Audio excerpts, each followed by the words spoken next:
मित्रहो नमस्कार. मी सहाय्यक प्राध्यापक डॉक्टर प्रवीण गुलाबराव बाबर, दूरशिक्षण केंद्र शिवाजी विद्यापीठ कोल्हापूर. मित्रहो, आज आपण MA अर्थशास्त्र या अभ्यासक्रमातील त्याचबरोबर BCom भाग 1 या BCom मधील जो सूक्ष्म अर्थशास्त्राचा पेपर आहे, या दोन्ही अभ्यासक्रमातील एक कॉमन घटक आहे, यावर सविस्तर चर्चा करणार आहोत. मित्रहो, MA अर्थशास्त्रात या पेपरचं नाव आहे सूक्ष्म आर्थिक विश्लेषण आणि BCom मध्ये या पेपरचं नाव आहे सूक्ष्म अर्थशास्त्र. या दोन्हीही पेपरमध्ये एक कॉमन घटक, एक टॉपिक आहे. त्या टॉपिकवर आज आपण सविस्तर चर्चा करणार आहोत. मित्रहो, या टॉपिकचं नाव आहे समवृत्ती वक्र विश्लेषण.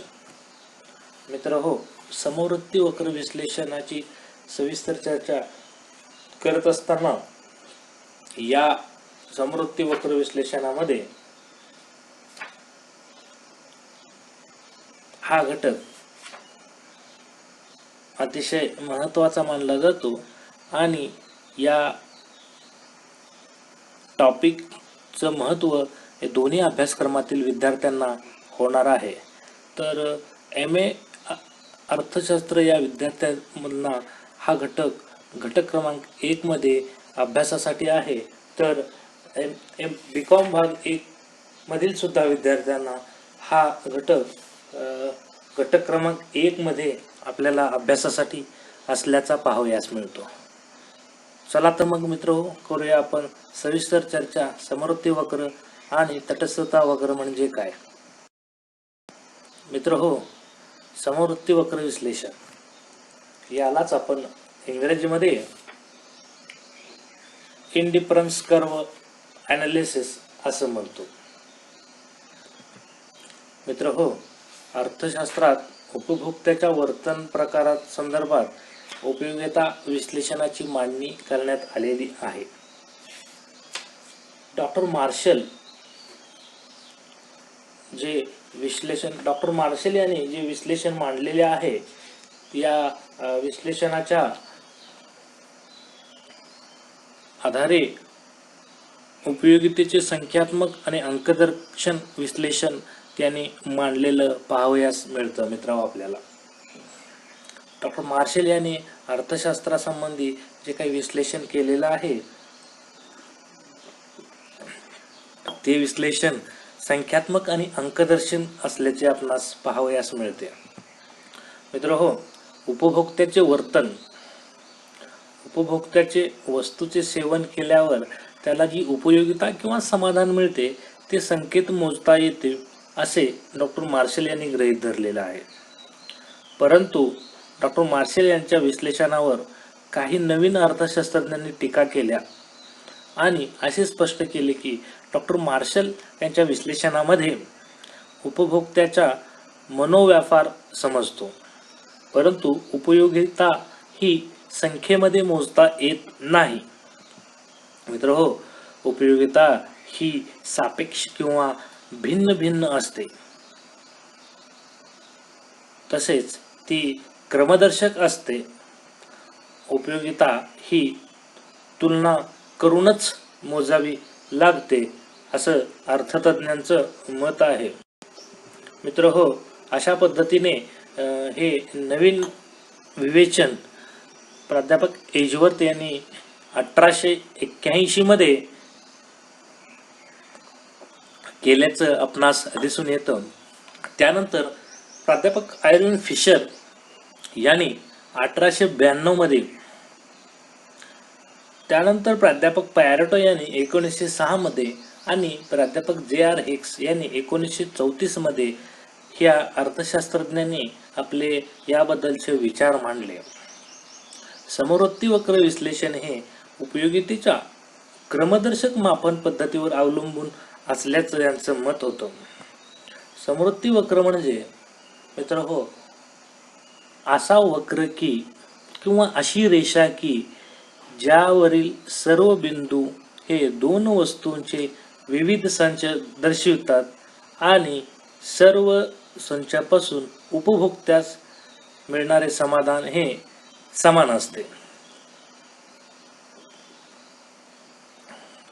मित्र हो, म्हणजेच उपभोक्त्याला जे मिळणारे समाधान असते ते दोन वस्तूपासून सारखेच असते.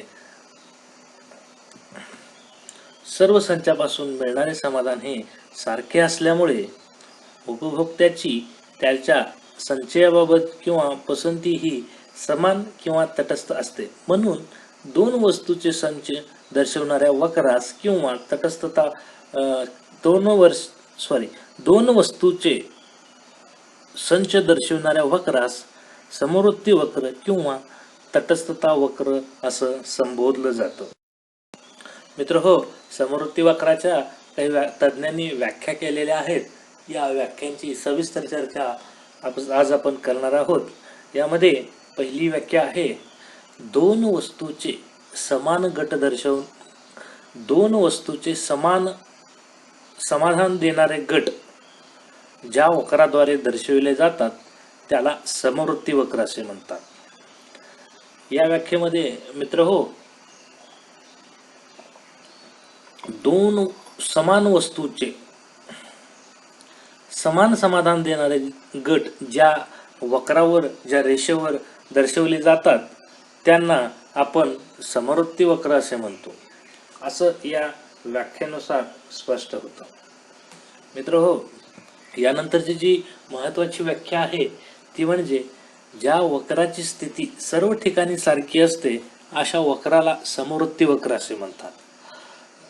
ही अतिशय सोपी व्याख्या सांगितलेली आहे.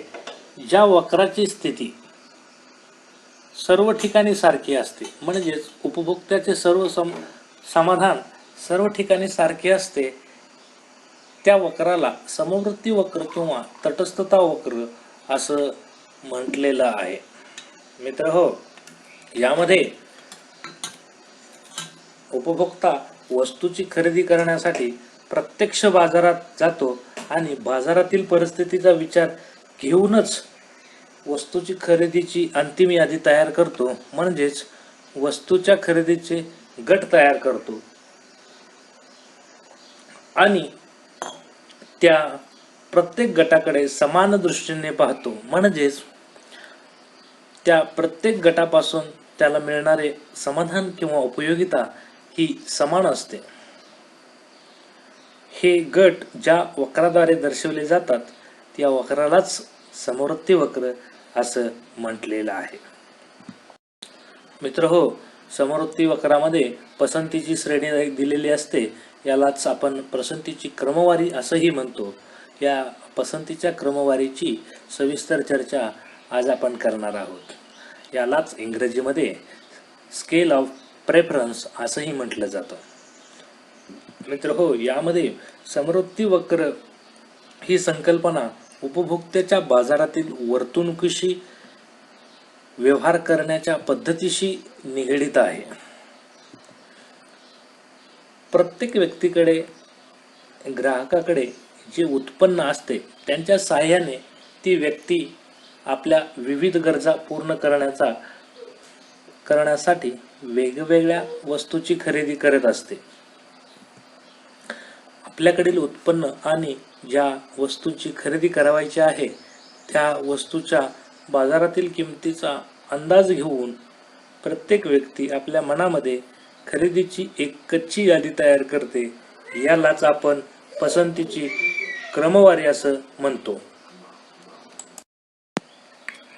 मित्र हो, यानंतर आपण समवर्ती वक्राची काही वैशिष्ट्ये किंवा आपण गुणधर्म म्हणतो याला, या समवर्ती वक्राची वैशिष्ट्ये किंवा गुणधर्म यांचा सविस्तरपणे अभ्यास करणार आहोत व या गुणधर्म किंवा वैशिष्ट्यांचा अभ्यास करत असताना आकृतीच्या साहाय्याने याचं सविस्तर स्पष्टीकरण करणार आहोत. मित्र हो, या समवर्ती वक्राचं पहिलं महत्त्वाचं जे वैशिष्ट्य आहे ते म्हणजे समवर्ती वक्र हे आरंभ बिंदूशी बहिर्गोल असतात. मित्र हो, समवर्ती वक्र हे याच्या आरंभ बिंदूशी बहिर्गोल स्वरूपाचे असतात. या या समृद्धी वक्राचं हे जे महत्त्वाचं वैशिष्ट्य आहे ते आपण आकृतीच्या साहाय्यानं पाहणार आहोत. मित्र हो, आपल्याला जी समोर आकृती दिसते आहे या आकृतीमध्ये हा बिंदू आरंभ बिंदू आहे. अक्षावर क्ष वस्तूचे नग दाखवले आहेत आणि या अक्षावर य वस्तूचे नग दाखवलेले आहेत. मित्र हो, समृद्धी वक्र हा आरंभ बिंदूशी बहिर्गोल असतो असं या समृद्धी वक्राचं हे महत्त्वाचं वैशिष्ट्य आहे. कारण एका वस्तूचे नग कमी केले असता समान राहण्यासाठी दुसऱ्या वस्तूचे नग वाढवले जातात. त्यामुळेच सीमांत पर्यायता दर घटत जातो आणि यामुळे समृद्धी वक्र आरंभ बिंदूशी बहिर्गोल होत असतो. म्हणजेच आपल्याला समोरच्या आकृतीवरून असं सांगता येईल की या वस्तूची किंमत ही कमी अथवा वाढली असता या वस्तूचे उपभोग कमी किंवा जास्त करून उपभोक्ता क्ष वस्तूच्या माध्यमातून समान समाधान मिळवण्याचा प्रयत्न करत असतो. मित्र हो, यानंतरचं दुसरं जे महत्त्वाचं वैशिष्ट्य आहे ते म्हणजे समृद्धी वक्र हे नेहमी डावीकडून उजवीकडे वरून खाली सरकणारा असतो. मित्र हो, समोर आपल्याला जी आकृती दिसते या आकृतीच्या साहाय्यानं आपण या दुसऱ्या वैशिष्ट्याची सविस्तर चर्चा करणार आहोत. मित्र हो, समृद्धी वक्र हा नेहमी डावीकडून उजवीकडे वरून खाली सरकणारा असतो. तो अक्षाला किंवा या अक्षाला समांतर कधीच नसतो. तो डावीकडून उजवीकडे वरती सरकणारा नसतो. म्हणून हे सिद्ध होते की समृद्धी वक्र हा डावीकडून उजवीकडे वरून खाली सरकणारा असतो.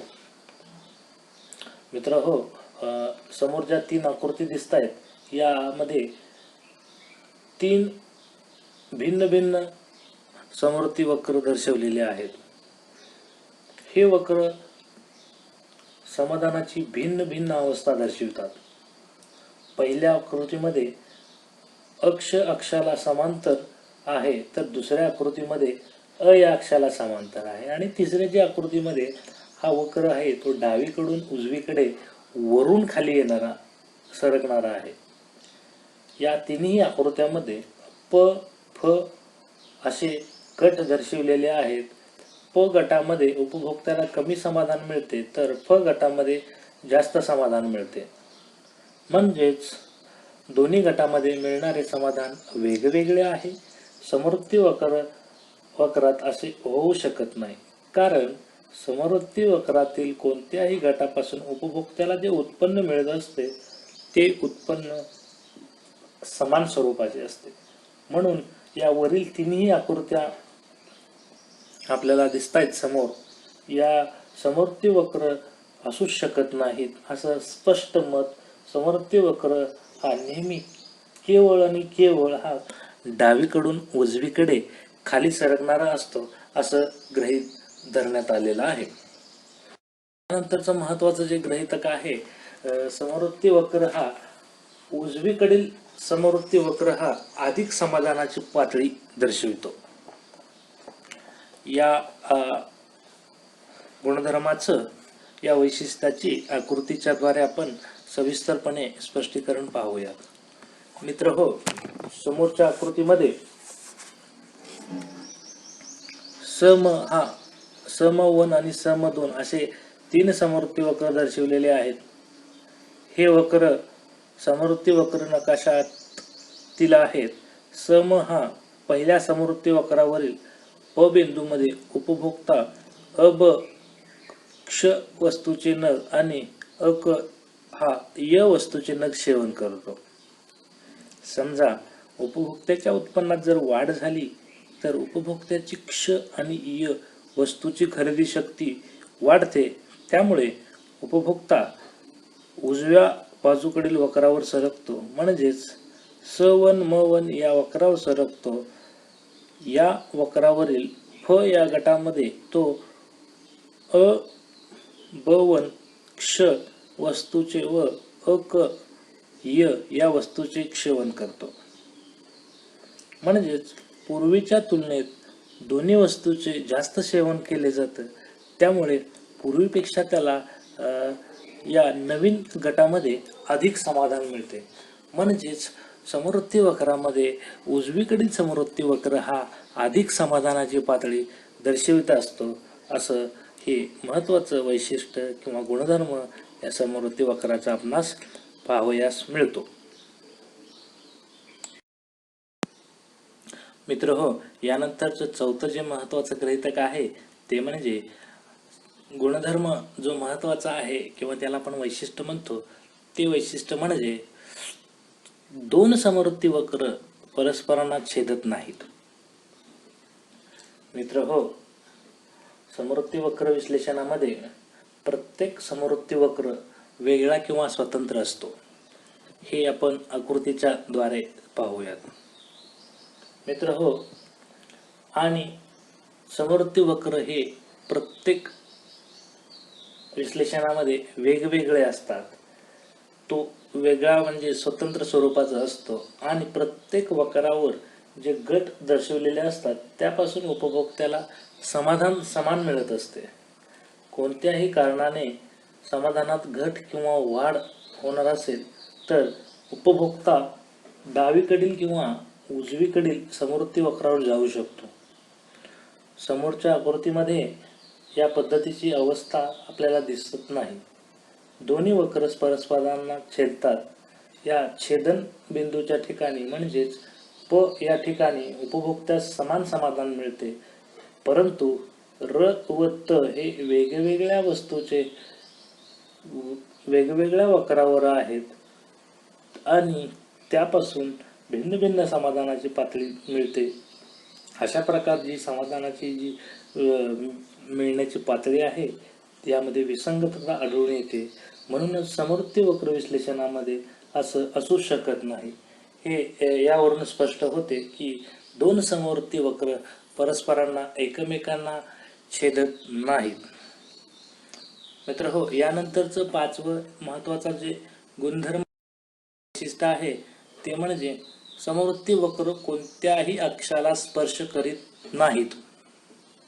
मित्र हो, याचं स्पष्टीकरण आपण आकृतीच्या द्वारे करूयात. समवृत्ती वक्र कोणत्याही अक्षाला स्पर्श करीत नाही. तो अक्ष आणि अ या अक्षाच्या आतमध्ये असतो. समजा हा वक्र कोणत्याही अक्षाला स्पर्श करणारा असेल तर याचा अर्थ असा होतो की उपभोक्ता एका वस्तूचे सेवन स्थिर ठेवतो आणि थांबवतो, दुसऱ्या वस्तूचे सेवन करीत असतो. समवृत्ती वक्र उपभोक्ता अस य वस्तूचे नग शून्य क्ष वस्तूचे नग सेवन करतो, तर स1 म1 या अक्षावर अम1 क्ष वस्तूचे नग सेवन व 0 या वस्तूचे नग सेवन करतो. परंतु अशा प्रकारची अवस्था ही समवृत्ती वक्र विश्लेषणामध्ये किंवा तटस्थता वक्र विश्लेषणामध्ये नसते. म्हणून समवृत्ती वक्र हे कोणत्याही अक्षाला स्पर्श करत नाहीत असं गुणधर्म किंवा वैशिष्ट्य मानलं जातं. नंतरचं महत्त्वाचं जे वैशिष्ट्य आहे ते म्हणजे समवृत्ती वक्र कोणत्याही एका अक्षास 45 अंशाचा कोन करून काढता येतो.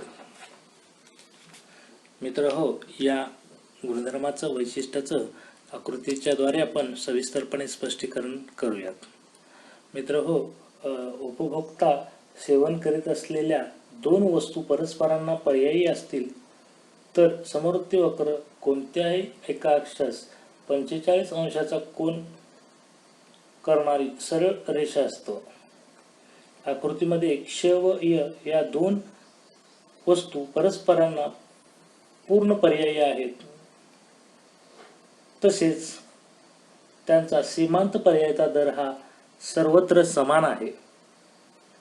यामुळेच य वस्तूचे जेवढे नग कमी केले असतील तेवढेच क्ष वस्तूचे नल वाढविले जातात. त्यामुळे समाधानाची पातळी ही समान राहते. म्हणूनच समृद्धी वक्र कोणत्याही एका अक्षास 45 अंशाचा कोन करून सरळ रेषेच्या स्वरूपात आपणास काढता येतो. मित्र हो, आज आपण या व्याख्यानामध्ये, या लेक्चरमध्ये समवर्ती वक्र विश्लेषण सविस्तरपणे पाहिलेलं आहे. विविध तज्ज्ञांनी यावर आपलं मत व्यक्त केलं हेही पाहिलेलं आहे. त्याचबरोबर समवर्ती वक्राच्या काही तज्ज्ञांनी ज्या व्याख्या केलेल्या आहेत, या व्याख्यांची सविस्तरपणे चर्चा आज आपण केलेली आहे. तर त्याचबरोबर आपण या व्याख्यानामध्ये समवर्ती वक्राची जी महत्त्वाची गुणधर्म किंवा जी वैशिष्ट्ये आहेत, या वैशिष्ट्यांचा सविस्तर आकृतीच्या द्वारे आपण अभ्यास केलेला आहे. या गुणधर्माचं स्पष्टीकरण आकृतींच्या द्वारे अतिशय स्पष्टपणे केलेलं आहे. मित्र हो, समवर्ती वक्राचं महत्त्व या उपयोगितेच्या क्षेत्रामध्ये अतिशय महत्त्वाचं मोलाचं योगदान आहे, हे आपल्याला या तटस्थता वक्रावरून लक्षात येते. विविध तज्ज्ञांनी आपली जी समवर्ती वक्राच्या संदर्भातली मतं मांडली ती आपण आज पाहिलेली आहे. तर मित्र हो, आज आपण या सविस्तर चर्चेनंतर इथेच थांबूयात. धन्यवाद.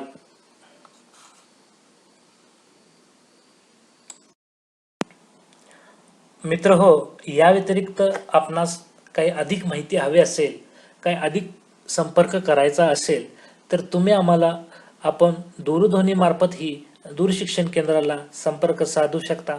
आमचा दूरध्वनी क्रमांक आहे 0231 269 41 71. मित्र हो, तुम्ही आम्हाला आपल्या शंका किंवा आपल्या विनंती ईमेलद्वारे सुद्धा आमच्याकडे पाठवू शकता. आमचा ईमेल ID आहे cde@unisivaji.ac.in. मित्र हो, या व्यतिरिक्त तुम्हाला विषयाच्या संदर्भात काही अडचण असेल तर तुम्ही मला पर्सनली वैयक्तिकही संपर्क साधू शकता. माझा ईमेल ID आहे pgbeco@gmail.com. या ईमेल ID द्वारे तुम्ही माझ्याशी डायरेक्ट संपर्क साधू शकता. विषयासंदर्भात असेल, अन्य कोणत्याही प्रकारची अडचण असेल तर तुम्ही मला आमच्या दूरशिक्षण केंद्राला कधीही संपर्क साधू शकता. मित्र हो, धन्यवाद.